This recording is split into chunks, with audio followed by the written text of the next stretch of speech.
ಎದ್ದಿದ್ಕ ಅವಾಗೆ ನಿಂತ್ಕೊಂಡಂಗ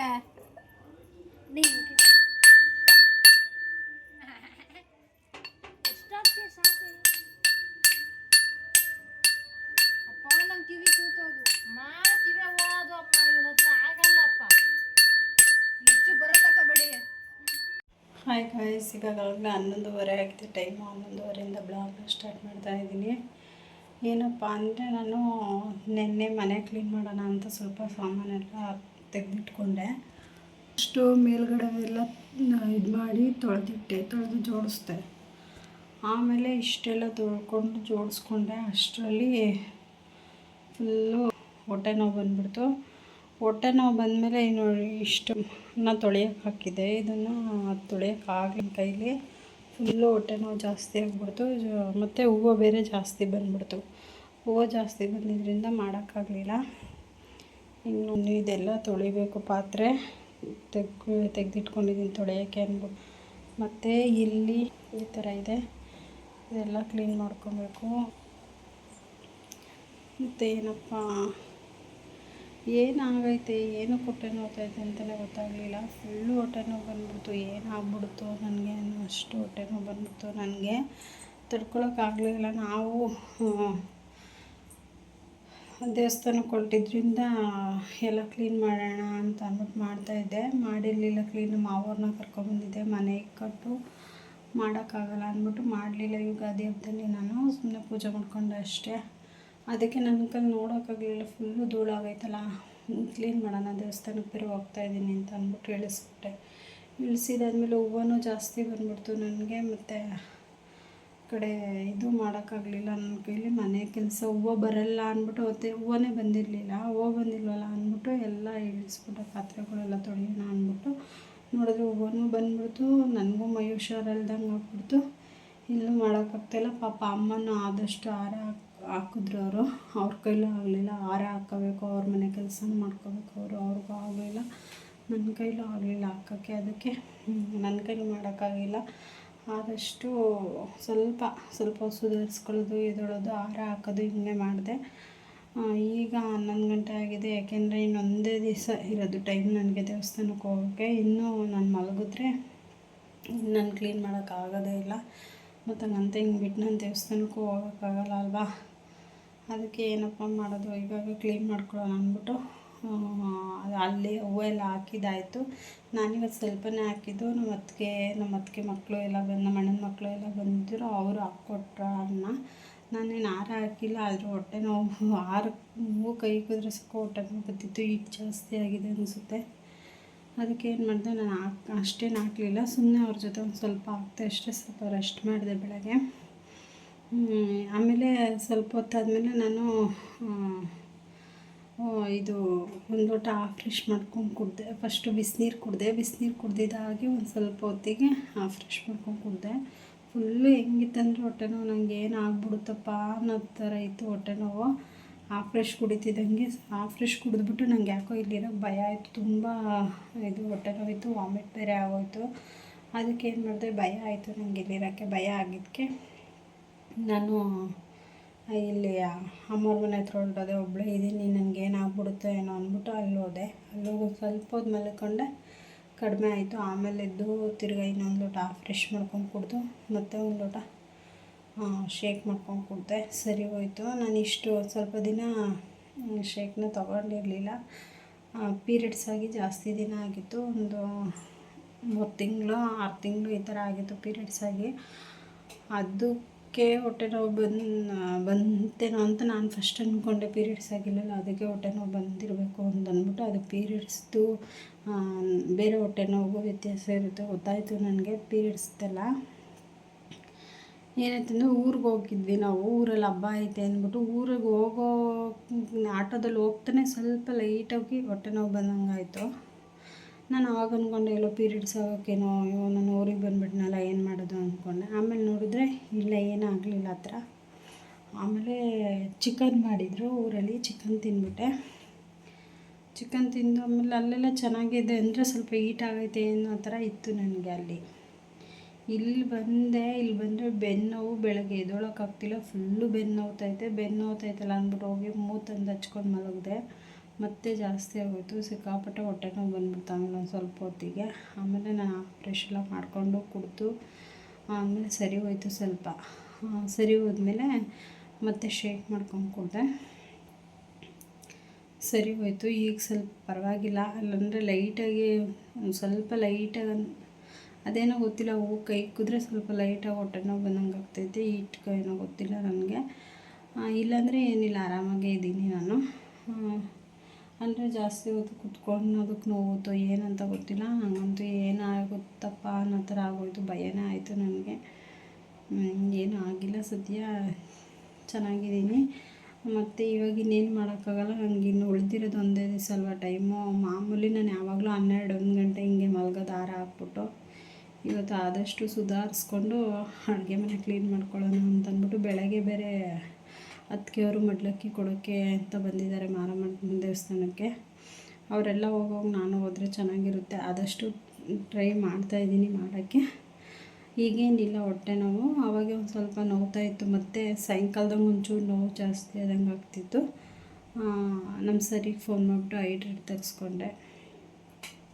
ಹೈಡ್ರೇಟ್ ತೆಗೆಸ್ಕೊಂಡು ಕುಡಿದ್ಮೇಲೆ ಆರಾಮಾಗಿದ್ದೀನಿ, ಏನು ನೋವು ಏನೂ ಇಲ್ಲ, ನನಗೆ ಚೆನ್ನಾಗಿದ್ದೀನಿ. ಮತ್ತು ಇವಾಗ ಕೆಲಸ ಮಾಡ್ಕೊಬೇಕು. ಬನ್ನಿ ಫ್ರೆಂಡ್, ಕೆಲಸ ಮಾಡ್ಕೊಳ್ಳೋಣ. ಮತ್ತು ಟೆಸ್ಟ್ ಹ್ಯಾಂಡ್ ತೆಗ್ದಿಕ್ಕಿದ್ದು ನಾನು ನೆನ್ನೆನೇ, ಅದೂ ತೊಳೆಯೋಕ್ಕಾಗಲಿಲ್ಲ ನನ್ನ ಕೈಲಿ. ಏನಾಯಿತು ಅಂತಲೇ ಗೊತ್ತಾಗಲಿಲ್ಲ ನನಗೆ. ನಾನು ಹಾಲಲ್ಲೇ ಲೈಟ್ ಆಫ್ ಮಾಡಿದ್ದೀನಿ, ಏಕೆಂದರೆ ನಮ್ಮಿಂದ ಇನ್ನೊಬ್ರಿಗೆ ಡಿಸ್ಟರ್ಬ್ ಆಗಬಾರ್ದು ಅಂತ ಅಂದ್ಬಿಟ್ಟು ಹಾಲಲ್ಲಿ ಲೈಟ್ ಆಫ್ ಮಾಡಿದ್ದೀನಿ. ಆ ರೂಮಲ್ಲಿ ಅಡುಗೆ ಮನೆಯಲ್ಲಿ ನಾನು ಪಾತ್ರೆ ತೊಳಿತಾಯಿದ್ದೀನಿ. ಒಳಗಡೆ ರೂಮಲ್ಲಿ ಹಸ್ಬೆಂಡ್ ಮಲಗಿದ್ದಾರೆ, ನಾನು ರೂಮಲ್ಲಿ ಇದು ಅಡುಗೆ ಮನೇಲಿ ಪಾತ್ರೆ ತೊಳ್ಕೊತಾ ಇದ್ದೀನಿ. ಅವ್ರು ಪಡ್ಕೊಂಡು ಮಲಗಿದ್ದಾರೆ, ಯಾಕೆಂದರೆ ಅವರು ಬೆಳಗ್ಗೆ ಬೇಗ ಎದ್ದಿರ್ತಾರೆ, ಅವರು ಮಾರಕ್ಕೆ ಹೋಗಿರ್ತಾರೆ. ಪಾಪ ಅವ್ರಿಗೆ ಯಾಕೆ ನಾನು ಡಿಸ್ಟರ್ಬ್ ಮಾಡಬೇಕು ಅಂತ ಅಂದ್ಬಿಟ್ಟು ನಾನು ಮಾಡ್ತಾಯಿದ್ದೀನಿ. ಮನೆಯೆಲ್ಲ ಚೆನ್ನಾಗೇ ಇತ್ತು. ಮೊನ್ನೆ ಊರಿಗೆ ಹೋದಾಗ ನನ್ನ ಮಗಳಿಗೆ ಬಿಟ್ಟಿದ್ದಕ್ಕೆ ಈ ಥರ ಅವಳೆ ಮನೆಯೆಲ್ಲ ಈ ಥರ ಇದೆ. ಮನೆಯೆಲ್ಲ ಫುಲ್ಲು ಗಲೀಜು ಮಾಡಿಬಿಟ್ಟವಳೆ. ಎಲ್ಲ ಇವಾಗ ಕ್ಲೀನ್ ಮಾಡ್ಕೋಬೇಕು. ಈ ಥರ ಮಾಡಿಬಿಡ್ತಾಳೆ ಒಂದೊಂದ್ಸಲಿ. ನನಗಂತೂ ಅವ್ಳನ್ನ ಅಡುಗೆ ಮನೆಗೆ ಬಿಡೋಕ್ಕೆ ಒಂದೊಂದ್ಸಲಿ ಬೇಜಾರು ಅನಿಸುತ್ತೆ. ಬೇಡಪ್ಪ, ಮಾಡೋದು ಬೇಡ, ನಾನು ಕ್ಲೀನ್ ಮಾಡೋದು ಬೇಡ ಅಂತ ಅನಿಸ್ಬಿಡುತ್ತೆ ಒಂದೊಂದ್ಸಲಿ ಅಷ್ಟೇ ಅಚ್ಚುಕಟ್ಟಾಗಿ ಎಲ್ಲ ಮಾಡಿಬಿಟ್ಟಿರ್ತಾಳೆ, ಒಂದೊಂದ್ಸಲಿ ಮಾಡಲ್ಲ. ಇನ್ನೇನು ಮಾಡೋಕ್ಕಾಗಲ್ಲ, ಕ್ಲೀನ್ ಮಾಡ್ಕೋಬೇಕು. ಇವಾಗ ಕ್ಲೀನ್ ಮಾಡ್ತಾಯಿದ್ದೀನಿ. ಬನ್ನಿ ಇವತ್ತು ಹೇಗೆ ಕಿಚನ್ನ ಕ್ಲೀನ್ ಮಾಡ್ತೀನಿ ಅಂತ ತೋರಿಸ್ತೀನಿ. ಆ ಕಡೆ ಎಲ್ಲ ಗೋಡೆ ಎಲ್ಲ ಉಜ್ಜಿ ಎಲ್ಲ ಕ್ಲೀನ್ ಮಾಡಿ ಈ ಪಾತ್ರೆ ಎಲ್ಲ ತೊಳೆದು ಜೋಡಿಸ್ಕೊಂಡಿದ್ದೀನಿ. ಮತ್ತು ಈಗ ಈ ಕಡೆ ಸಿಂಕೆಲ್ಲ ತೊಳೆದ್ಬಿಟ್ಟು ಪಾತ್ರೆ ಎಲ್ಲ ತೊಳೆದು ಸಿಂಕೆಲ್ಲ ಕ್ಲೀನ್ ಮಾಡಿ ಇದೆಲ್ಲ ತೊಳ್ಕೊಬೇಕು, ಇದೆಲ್ಲ ಕ್ಲೀನ್ ಮಾಡ್ಕೋಬೇಕು. ಇವಾಗ ಬನ್ನಿ ಹೇಗೆ ಮಾಡ್ಕೊತೀನಿ ನೋಡೋಣ. ಈಗಾಗಲೇ 1:52 ಆಗಿದೆ ಟೈಮು. ಈಗ ನಾನೇನು ಮಾಡಿದೆ ಅಂದರೆ, ಇಲ್ಲಿ ಕಲ್ಲಿದ್ದಿದ್ದು ಪಾತ್ರೆ ಎಲ್ಲ ತೊಳೆದ್ಬಿಟ್ಟು ಆಮೇಲೆ ಇಲ್ಲಿ ಜೋಡಿಸ್ಕೊಂಡೆ, ಮತ್ತು ಇಲ್ಲೊಂದು ಸ್ವಲ್ಪ ಪಾತ್ರೆಗಳು ಜೋಡಿಸ್ಕೊಂಡೆ, ಮತ್ತು ಇದನ್ನು ತೊಳೆದಿಟ್ಕೊಂಡೆ. ಆಮೇಲೆ ತಿರ್ಗಾ ಇಷ್ಟನ್ನ ಇದನ್ನೆಲ್ಲ ಕ್ಲೀನಾಗಿ ಜೋಡಿಸ್ಕೊಂಡು ಗ್ಯಾಸ್ ಸ್ಟವ್ ಎಲ್ಲ ಒರೆಸ್ಕೊಂಡಿದ್ದೀನಿ. ಗ್ಯಾಸ್ ಸ್ಟವ್ ಎಲ್ಲ ಒರೆಸ್ಕೊಂಡು ಇದೆಲ್ಲ ಕ್ಲೀನ್ ಮಾಡ್ಕೊಂಡಿದ್ದೀನಿ. ಇನ್ನೇನಪ್ಪ ಇದೆ ಅಂದರೆ, ಇವಾಗ ಕೆಳಗಡೆ ಸ್ಟವ್ನ ಆಗಲೇ 1-2 ತೆಗೆದುಬಿಟ್ಟಿದ್ದೀನಿ, ತೋರಿಸಿಲ್ಲ ವಿಡಿಯೋದಲ್ಲಿ. ಇನ್ನು ಇದಿಷ್ಟು ಕ್ಲೀನ್ ಮಾಡಬೇಕು ಇವಾಗ. ಇದು ದೃಷ್ಟಿ ತೆಗೆಸಿರೋದು, ದೃಷ್ಟಿ ಆಗಿರಬೇಕು ಅಂತಂದ್ಬಿಟ್ಟು ದೃಷ್ಟಿ ತೆಗೆದು ಬಿಟ್ಟಿಟ್ಟವ್ರೆ. ಪರವಾಗಿಲ್ಲ, ಹೊಟ್ಟೆ ನೋವೇನು ಬಂದಿಲ್ಲ. ಹೈಡ್ರೇಟ್ ಹಾಕ್ಕೊಂಡು ನೀರು ಕುಡ್ಕೊಂಡು ಕೆಲಸ ಮಾಡ್ತಾಯಿದ್ದೀನಿ. ಏನು ಅನ್ನಿಸ್ತಾ ಇಲ್ಲ ನನಗೆ. ಆಮೇಲೆ ಮಾಡ್ತಾಯಿದ್ದೀನಿ, ಎಲ್ಲ ಆರಾಮಾಗಿ ಮಾಡ್ತಾಯಿದ್ದೀನಿ. ಬನ್ನಿ ಹೆಂಗಾಗುತ್ತೆ ನೋಡೋಣ. ಸ್ವಲ್ಪ ಮುಖ ಎಲ್ಲ ಊದ್ಕೊಂಡೋಗಿದೆ, ಏಕೆಂದರೆ ಸ್ವಲ್ಪ ನಿದ್ದೆನೂ ಇರಲ್ಲ ಡೈಲಿ ನನಗೆ. ಅದರಿಂದ ಇವತ್ತು ಬಿಟ್ಟರೆ ಇನ್ನು ಟೈಮ್ ಇಲ್ಲ ನನಗೆ ಮಾಡ್ಕೊಳ್ಳೋಕ್ಕೆ, ಅದಕ್ಕೆ ಮಾಡಿಬಿಡೋಣ. ನಾನು ಬೆಳಗ್ಗೆ ಎದ್ದರೆ ಹೂವು ಇರುತ್ತೆ, ಬೆಳಗ್ಗೆ ಹೂವು ಹಾಕ್ಲಾ, ಮನೆ ಕೆಲಸ ಮಾಡಲಾ ಅನ್ನೋ ಥರ ಆಗುತ್ತೆ. ಅದಕ್ಕೋಸ್ಕರ ಮಾಡ್ಕೊತಾ ಇದ್ದೀನಿ. ಇವತ್ತು ಕ್ಲೀನ್ ಮಾಡಿಬಿಟ್ರೆ ಇನ್ನು ನೈಟ್ ಹೊತ್ತು ನಿದ್ದೆಗೆ ಇಡಬಾರ್ದು ಅಂತ ಡಿಸೈಡ್ ಮಾಡಿದ್ದೀನಿ. ಕರೆಕ್ಟಾಗಿ ನಿದ್ದೆ ಟೈಮಿಂಗ್ ನಿದ್ದೆ, ಮನೆ ಕೆಲಸ ಟೈಮಿಗೆ ಮನೆ ಕೆಲಸ, ಹಂಗೆ ಹೌದು ಕೆಲಸ. ಅದಕ್ಕೆ ಅಂತಲೇ ಒಂದು ಟೈಮ್ ಫಿಕ್ಸು, ಮನೆ ಕೆಲಸಕ್ಕಂತ ಒಂದು ಟೈಮ್ ಫಿಕ್ಸು ಮಾಡ್ಕೋಬೇಕು ಅಂತ ಅಂದ್ಕೊಂಡಿದ್ದೀನಿ, ಮಾಡ್ತೀನಿ.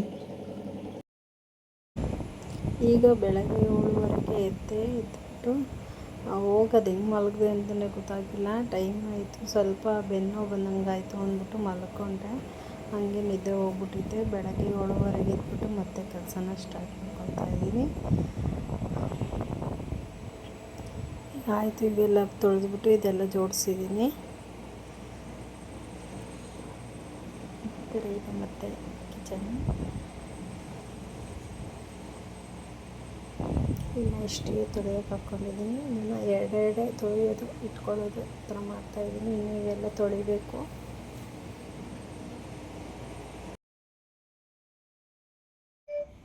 ಆಮೇಲೆ ಸ್ವಲ್ಪ ಹೊತ್ತು ಬ್ರೇಕ್ ತೊಗೊಂಡು ಫ್ರೆಶ್ ಕುಡಿತಾ ಇದ್ದೀನಿ. ಅಡುಗೆ ಮನೆ ಒಂದು ಸ್ವಲ್ಪ ಫಿನಿಶಿಂಗ್ ಆಗಿದೆ. ಇನ್ನೊಂದು ಸ್ವಲ್ಪ ಡೈಲಿ ಯೂಸ್ ಮಾಡೋವಂಥ ಪಾತ್ರೆಗಳನ್ನ ಮಾತ್ರ ತೊಳಿಬೇಕು. ತೊಳಿಲಿಲ್ಲ ಅಂದರೂ ಆಗ್ತಿತ್ತು. ಇನ್ನೇನೆಲ್ಲ ತೊಳೆದಿದ್ದೀನಲ್ಲ ಅದೇನೇನು ಅಂದ್ಬಿಟ್ಟು ಒಂದು ಸ್ವಲ್ಪ ಹೊತ್ತು ತೊಳೆದ್ಬಿಟ್ಟು ಇಟ್ಬಿಡೋಣ ಅಂತ ಅಷ್ಟೇ. ಅದು ತೊಳೆದ್ಬಿಟ್ರೆ ಇನ್ನು ಅಡುಗೆ ಮನೆ ಕ್ಲೀನ್ ಆಗುತ್ತೆ. ಅದು ಮುಗಿಸ್ಕೊಂಡು ಮತ್ತೆ ರೂಮಿಗೆ ಬರಬೇಕು. ಫ್ರೆಂಡ್, ಬೆಳಗ್ಗೆ 7:30 ಕೆಲಸ ಸ್ಟಾರ್ಟ್ ಮಾಡಿರೋದಕ್ಕೆ ನಾನು ಇಷ್ಟೊತ್ತಾಯಿತು ಅಡುಗೆ ಮನೆಯೆಲ್ಲ ಫುಲ್ಲು ಕೆಲಸ ಮುಗಿಸೋಕ್ಕೆ. ಮೇಲ್ಗಡೆ ಎಲ್ಲ ಜೋಡಿಸಿ ಈ ಥರ ಜೋಡಿಸಿಟ್ಕೊಂಡು ಆಮೇಲೆ ಬಂದು ಅಡುಗೆ ಮನೆನ ಈ ಥರ ಕ್ಲೀನ್ ಮಾಡ್ಕೊಂಡಿದ್ದೀನಿ. ನಾನು ಸ್ವಲ್ಪ ಎಲ್ಲ ಐಟಮ್ಸ್ ಇದ್ದಿದ್ದೆಲ್ಲ ಜಾಸ್ತಿ ಬಾಕ್ಸ್ಗಳೆಲ್ಲ ಇದ್ದಿದ್ದೆಲ್ಲ ಎತ್ತಿಟ್ಬಿಟ್ಟಿದ್ದೀನಿ. ಈಗ ಸ್ವಲ್ಪನೇ ಇಟ್ಕೊಂಡಿರೋದು ನಾನು, ಜಾಸ್ತಿ ಬೇಡ ಸುಮ್ಮನೆ ಅಂದ್ಬಿಟ್ಟು ಅಲ್ಲ ಕಿಟಕಿಲಿ ಒಂದು ಸ್ವಲ್ಪ ಬಾಕ್ಸ್ಗಳನ್ನ ಜೋಡಿಸ್ಕೊಂಡಿದ್ದೀನಿ. ಮತ್ತು ಇಲ್ಲಿ ಒಂದು ಸ್ವಲ್ಪ ದ್ರಾಕ್ಷಿ ಗೋಡಂಬಿ ಎಲ್ಲ ಖಾಲಿ ಆಗಿದೆ, ಅದನ್ನು ಇಟ್ಕೋಬೇಕು. ಮತ್ತು ಈ ಥರ ಕ್ಲೀನ್ ಮಾಡ್ಕೊಂಡಿದ್ದೀನಿ ಫ್ರೆಂಡ್ಸ್. ಅರ್ವಿ ತೊಳೆದ್ಬಿಟ್ಟು ಇಲ್ಲಿ ಇಟ್ಟಿದ್ದೀನಿ, ಅದನ್ನು ಮೇಲ್ಗಡೆ ಎತ್ತಿಡಬೇಕು. ಈ ಮನೇಲಿ ಇಡೋಕ್ಕೆ ಜಾಗ ಇಲ್ಲ, ಆ ಮನೇಲಿ ಇಟ್ಕೊಂಡಿದ್ದೀನಿ ನಾನು. ಮರ ತೊಳೆದು ಇಟ್ಟಿದ್ದೀನಿ. ಎಲ್ಲ ಫುಲ್ಲು ಕ್ಲೀನ್ ಮಾಡ್ಕೊಂಡಿದ್ದೀನಿ. ಅಡುಗೆ ಮನೆ ಈ ಥರ ಇದೆ. ಅಡುಗೆ ಮನೆ ಮುಗೀತು, ಇನ್ನು ಹೋಗಬೇಕು. ರೂಮ್ ಮಾಡಿ ಮುಗಿಸಿದ್ರೆ ಇನ್ನು ಹಾಲು ದೇವ್ರ ಸಾಮಾನು ಇಷ್ಟು ಕೆಲಸ. ಅಡುಗೆನೂ ಮಾಡಿಕೊಂಡು ಕೆಲಸ ಮಾಡಿದೆ. ಅದಕ್ಕೆ ಅವರು ದೇವಸ್ಥಾನ ಹೋಗಿದ್ರು. ಅದರಿಂದ ಅಪ್ಪನಿಗೆ ನಾನೇ ಮೂಲಂಗಿ ಬೇಳೆ ಸಾರು ಮಾಡಿ, ಅನ್ನ ಮಾಡಿ, ಮುದ್ದೆ ಮಾಡಿ ಕೊಟ್ಟು ಕಳಿಸಿ ಆಮೇಲೆ ನಾನು ಕೆಲಸ ಮತ್ತೆ ಸ್ಟಾರ್ಟ್ ಮಾಡಿಕೊಂಡೆ. ಅನ್ನ ಎಲ್ಲ ಹಂಗೆ ಇದೆ, ನಾನು ಊಟ ಮಾಡಿಲ್ಲ. ಸ್ವಲ್ಪ ನಮ್ಮ ಯಜಮಾನ್ರು ಬರ್ತಾವ್ರೆ, ಅವ್ರಿಗೆ ತೊಗೊಂಡೋಗ್ಬಿಡ್ತೀನಿ. ಫ್ರೆಂಡ್, ನನ್ನ ಕೆಲಸ ಹೆಂಗೆ ಅಂದರೆ ಅಂಗಡಿ ಹತ್ರ ಬಂದರೆ ಅಂಗಡಿ ಹತ್ರ ಹೋಗ್ಬೇಕು, ಮನೆ ಹತ್ರ ಮನೇಲಿ ಕೆಲಸ ಇದ್ದರೆ ಮನೇಲಿ ಮಾಡ್ಕೋಬೇಕು, ಹೂವು ಹಾಕ್ಕೋಬೇಕು. ಅದರಿಂದ ಯಾವುದು ಸರಿಯಾಗಿ ಮಾಡೋಕ್ಕೆ ಆಗೋಲ್ಲ ಕೆಲಸನ. ಅದಕ್ಕೆ ನಾನು ಈ ಥರದಕ್ಕೆಲ್ಲ ಕೈ ಹಾಕೋಕ್ಕೆ ಹೋಗಲ್ಲ, ಸುಮ್ಮನೆ ಎದ್ಬಿಡ್ತೀನಿ. ಆದ್ರೂ ಒಂದೊಂದ್ಸಲ ಜಾಸ್ತಿ ಹೆವಿ ಧೂಳು ಕೂತ್ಕೊಂಡಾಗ ನೋಡಿ ಸಹಿಸೋಕ್ಕಾಗಲ್ಲ, ತೆಗೆದುಬಿಡ್ತೀನಿ. ತೆಗೆದ ಮೇಲೆ ಅದನ್ನು ಮಾಡೋಕ್ಕಾಗಲ್ಲ, ಇದನ್ನು ಮಾಡೋಕ್ಕಾಗಲ್ಲ ಅನ್ನೋ ಥರ ಆಗಿರುತ್ತೆ ಪರಿಸ್ಥಿತಿ. ಈಗ ನೋಡ್ರಿ, ಹೂವು ಬಂದಿದೆ. ನಮ್ಮ ಯಜಮಾನ್ರು ಇಲ್ಲಿ ಇದ್ರ ಹತ್ರ ತಂದು ಕೊಡ್ತೀನಿ ಅಂತ ಅಂದರು. ಅಯ್ಯಪ್ಪ ಸ್ವಾಮಿ ಟೆಂಪಲಿಂದ ಇನ್ನೊಂದು ಸ್ವಲ್ಪ ಮುಂದೆ ತಂದು ಕೊಡ್ತೀನಿ ನಾನು, ಅಲ್ಲಿಗೆ ಬಾ ಅಂತ ಅಂದವ್ರೆ. ಅಲ್ಲಿ ಹೋಗಿ ಜಾಲಹಳ್ಳಿ ಕ್ರಾಸ್ಗೆ ಹೋಗಿ ಹೂವೈಸ್ಕೊಬರ್ಬೇಕು. ಎಲ್ಲ ಫುಲ್ಲು ಸಿಂಕಲ್ಲಿ ಒಂದು ಪಾತ್ರೆ ಬಿಡ್ದಂಗೆ ಎಲ್ಲ ತೊಳೆದಿದ್ದೀನಿ. ಯಾವ ಕೆಲಸನೂ ಅಡುಗೆ ಮನೆದಂತ ಪೆಂಡಿಂಗ್ ಇಲ್ಲ, ಎಲ್ಲ ಮುಗಿಸಿದ್ದೀನಿ. ಇನ್ನೇನಿದ್ರು ರೂಮಿಗೆ ಕೈ ಹಾಕಬೇಕು. ರೂಮ್ ಯಾವ ಪರಿಸ್ಥಿತಿಲಿದೆ ಅಂದರೆ ಈ ಥರ ಚೆಲ್ಲಾಪಿಲ್ಲಿ ಮಾಡಾಕ್ಬಿಟ್ಟಿದ್ದಾರೆ ರೂಮ್ನ. ಇವಾಗ ರೂಮ್ನ ಸಮೇತ ಎಲ್ಲ ಕ್ಲೀನಾಗಿ ಕ್ಲೀನ್ ಮಾಡ್ಕೋಬೇಕು. ರೂಮಲ್ಲೂ ಸ್ವಲ್ಪ ಪಾತ್ರೆಗಳಿದ್ದಾವೆ, ತೊಳ್ಕೊಬೇಕು. ಎಲ್ಲ ಹಿಂಗೆ ಮಾಡಿದ್ದಾಳೆ, ಎಲ್ಲ ನೀಟಾಗಿ ಇವಾಗ ಕ್ಲೀನ್ ಮಾಡ್ಕೋಬೇಕು. ನೋಡೋಣ, ಹೇಳೋಣ ಅಂದ್ಕೊಂಡಿದ್ದೀನಿ, ಏನಾದರೂ ಒಂಚೂರಾದರೂ ಹೆಲ್ಪ್ ಮಾಡಮ್ಮ, ಎಲ್ಲ ಮಾಡೋಕ್ಕಾಗಲ್ಲ ಅಂತ. ನನಗೂ ಹುಷಾರಿಲ್ದಿರೋದ್ರಿಂದ ಸುಧಾರಿಸ್ಕೊಂಡೆ ಕೆಲಸ ಮಾಡಬೇಕು.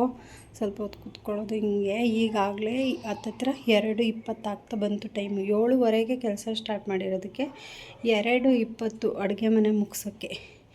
ಇನ್ನು ಈಗ ಹೋಗಿ ನಾನು ಹೂವು ತರೋಕ್ಕೆ ಅರ್ಧ ಗಂಟೆ ಬೇಕು. ಜಾಲಹಳ್ಳಿ ಕ್ರಾಸ್ಗೆ ಹೋಗಿ ಹೂವು ತರೋಕ್ಕೆ ಅರ್ಧ ಗಂಟೆ ಏನು ಬೇಕಿಲ್ಲ, ಒಂದು ಅರ್ಧ ಗಂಟೆ ಬೇಡ ಅನಿಸುತ್ತೆ, ಒಂದು 10 ನಿಮಿಷ ಹೋಗಿ ಬಂದುಬಿಡ್ತೀನಿ. ಬಂದು ತಿರ್ಗಾ ನಾನು ಅಡುಗೆ ಮನೆ ರೂಮ್ ಕ್ಲೀನ್ ಮಾಡೋಕ್ಕೆ ಹಿಡಿದ್ರೆ ರೂಮು ಏನಿಲ್ಲ ಅಂದರೂ ಒಂದು 4 ಗಂಟೆ 5 ಗಂಟೆ ರೂಮ್ ಕೆಲಸನೇ ಹಿಡಿಯುತ್ತೆ. ಅದನ್ನೆಲ್ಲ ಕ್ಲೀನ್ ಮಾಡೋಕ್ಕೆ ಮೇಲ್ಗಡೆ ಎಲ್ಲ ತೆಗೆದು ತೊಳೆದು ಧೂಳು ಕೊಡವಿ ಎಲ್ಲ ಮಾಡಬೇಕು ಅಂದರೆ, ಮತ್ತು ಆಮೇಲೆ ಹಾಲು ಕೆಲಸ ಮಾಡಬೇಕು, ಮತ್ತು ದೇವ್ರ ಸಾಮಾನು ತೊಳಿಬೇಕು. ಇವತ್ತು ಪೂಜೆ ಮಾಡೋಕ್ಕಾಗುತ್ತೋ ಇಲ್ವೋ ಗೊತ್ತಿಲ್ಲ ನನಗೆ.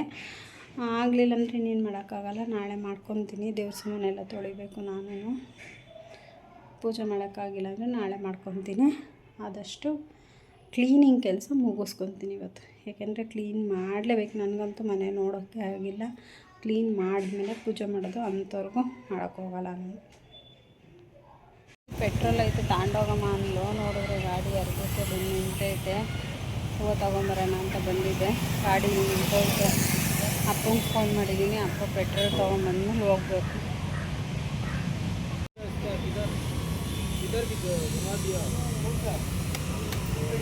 ಇಲ್ಲಪ್ಪ ಪೆಟ್ರೋಲ್ ತೊಗೊಂಡಿದ್ದು. ಫ್ರೆಂಡ್ಸ್ ಹೂವು ಕೊಟ್ಟು ಅಮ್ಮ ಹೆಸ್ರುಬೇಳೆ ಸಾರು ಮಾಡಿದರು. ತಂಪಲ್ವ, ಸ್ವಲ್ಪ ಹೊಟ್ಟೆ ನೋವಿತ್ತಲ್ಲ ನನಗೆ. ಅಮ್ಮ ಹೆಸ್ರುಬೇಳೆ ಸಾರು ಮಾಡಿದ್ರು ಅಂದ್ಬಿಟ್ಟು ಅಲ್ಲೇ ಊಟ ಮಾಡ್ಕೊಂಬರೋ ಅಷ್ಟರಲ್ಲಿ 3 ಗಂಟೆ ಆಗೇ ಹೋಯಿತು. ಇನ್ನು ಈಗ ಅಡುಗೆ ಮನೆ ಹಿಡಿದ್ರೆ ಒಂದು 5 ಗಂಟೆ ಬೇಕು ಅನಿಸುತ್ತೆ ನನಗೆ. 5 ಗಂಟೆಗಿನ್ನ ಜಾಸ್ತಿನೇ ಬೇಕಾಗುತ್ತೆ. ಪಾತ್ರೆ ಎಲ್ಲ ತೊಳಿತೀನಿ ಅಂದರೆ, ಪಾತ್ರೆ ಏನು ತೊಳೆಯಲ್ಲ ಅಂದರೆ ಅದಕ್ಕಿಂತ ಮುಂಚೆ ಮುಗಿದೋಗುತ್ತೆ. ನೋಡೋಣ. ಫೈನಲಿ ರೂಮ್ ಕೆಲಸ ಎಲ್ಲ ಮುಗೀತು. ನಾನು ಹೇಳಿದ್ದು 5:30 6 ಗಂಟೆ ಅಷ್ಟೊತ್ತಿಗೆಲ್ಲ ಮುಗ್ದೋಗ್ಬಿಡುತ್ತೆ ಅಂತ. ಇಲ್ಲ, ಆಗಲಿಲ್ಲ ಫ್ರೆಂಡ್ಸ್. 5:30 6 ಗಂಟೆ ಅಷ್ಟೊತ್ತಿಗೆ. ಈಗ 9 ಗಂಟೆ ಅನಿಸುತ್ತೆ ಟೈಮು. ಇವಾಗ ಮುಗಿಸಿದ್ದೀನಿ. ಇದು ಮೇಲ್ಗಡೆ ಮಳೆ ಬರೋ ಮೂಮೆಂಟ್ ಐತೆ ಅಂದ್ಬಿಟ್ಟು ಒಗ್ದಾಕಿದ ಬೆಡ್ಶೀಟು ಬಟ್ಟೆ ಎಲ್ಲ ತಂದಿಟ್ಟಿದ್ದೀನಿ, ಮಡಚಿಡಬೇಕು. ಅದು ಯಾರಿಗಾದ್ರೂ ಕೊಡೋಕ್ಕೆ ಬಟ್ಟೆ ಬೇಡದೇ ಇರೋ 2 ಇಟ್ಟಿದ್ದೀನಿ. ಬೆಳಗ್ಗೆ ನಮ್ಮ ಯಜಮಾನ್ರ ಜೊತೆ ಕೊಟ್ಟು ಕಳಿಸ್ತೀನಿ. ಇದೊಂದು ಎತ್ತಿಡಬೇಕು, ಮೇಲೆ ಇಟಕ್ತಾ ಇಲ್ಲ, ಅದಕ್ಕೆ ಅಲ್ಲೇ ಇಟ್ಟಿದ್ದೀನಿ.